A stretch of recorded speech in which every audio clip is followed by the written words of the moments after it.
नमस्कार, मी ॲडव्होकेट राहुल माळी आपल्यासमोर विषय घेऊन येत आहे की शेतकऱ्यांनी त्यांच्या मिळकती संदर्भात कोणकोणत्या कागदोपत्री माहिती जवळ बाळगणं, त्याचे तपशील बाळगणं गरजेचं आहे। याविषयीची माहिती आपण या व्हिडिओच्या माध्यमातून जाणून घेणार आहोत। मित्रांनो, भारत हा शेतीप्रधान देश आहे आणि शेतकरी हा या देशाचा कणा आहे।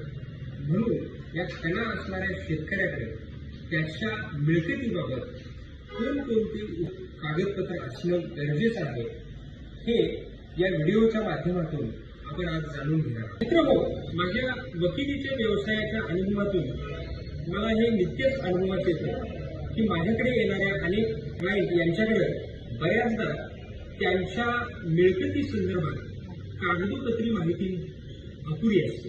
ती माहिती त्यांनी स्वतःकडे तितक्या सजगतेनं उपलब्ध करून जतन करून ठेवलेली नसते। बऱ्याचदा असं होताना दिसतं की त्या संबंधित व्यक्तीला त्या मिळकतीच्या संदर्भात काही कायदेशीर एकप्रसंग उभे राहिल्यास तो जेव्हा आमच्यासारख्या वकिलांकडे येतो त्यावेळेला त्या मिळकती संदर्भात त्याच्याकडे उपयुक्त असणारी कागदोपत्री माहिती त्याच्या वकील या नात्याने त्यांना सांगत असतो। त्याची कागदोपत्री माहिती गरजेची आहे आणि ते तुम्ही काढून आणा।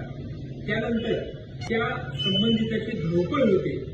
त्याच्याकडे माहिती काढण्यासाठी त्याला वेगवेगळ्या शासकीय कार्यालयांमध्ये जावं लागतं आणि त्यात वेळ दवडला जातो आणि त्यामुळं त्याची निकडीची अडचण असली तरी कागदपत्राअभावी त्याला बऱ्याचदा अनेक समस्यांना सामोरं जावं लागतं। त्यामुळं मित्रहो, आपल्या मिळकती संदर्भात आपल्याकडे कोणत्या प्रकारचे कागदपत्र असणं गरजेचं आहे याविषयी माहिती असणं अत्यंत आवश्यक आहे। तर मी हे आपल्याला सांगणार आहे याच व्हिडिओच्या माध्यमातून। सर्वप्रथम या मिळकतीबाबत संबंधित मिळकत धारकाकडे त्या मिळकती संदर्भात अद्ययावत 7/12 उतारा, त्याचा खाते उतारा, मोजणी नकाशा, फाळणीचा नकाशा, त्या मिळकती संदर्भात झालेले वेगवेगळे महत्वाचे फेरफार, त्या मिळकती संदर्भात झालेले दस्तऐवज जसे की खरेदीपत्र, मृत्यूपत्र, बक्षीसपत्र, वाटपपत्र अथवा या अनुषंगाने जे हस्तांतरणाचे व्यवहार झालेले आहेत त्या हस्तांतरणाच्या व्यवहाराच्या बाबत झालेले दस्तऐवज जतन करणं, स्वतःकडे त्याच्या ऑफिस घेऊन गेलं हे महत्वाचं आहे। त्याचबरोबर प्रत्येक शेतकऱ्यानं 7/12वरती आपल्या नावाची नोंद झाली आहे याची खात्री करून घ्या। त्याचबरोबर 7/12 अद्ययावत करून घ्यावा।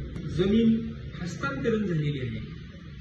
जमिनीबाबत प्रत्येक शेतकऱ्याने त्या जमिनीतील 7/12 ज्या फेरफारच्या नोंदी वेळोवेळी झालेल्या आहेत त्या फेरफार प्रमाणित प्रती स्वतःकडे अद्ययावतपणे ठेवणं, जमिनीचा शेतसारा भरल्याच्या पावत्या स्वतःकडे अद्ययावतपणाने ठेवणं, त्याचबरोबर 3 पाहणीच्या सदरी त्याच्या स्वतःच्या नावाने खुद्द अशी नोंद आहे का याबाबत खातर जमा करणं आणि तशी नोंद नसेल तर ती करून घेणं। मित्रांनो, या व्हिडिओच्या माध्यमातून आपल्याला मी सांगितलेली माहिती आवडल्यास आपण माझे चॅनल सबस्क्राईब करा, लाईक करा आणि शेअर करा।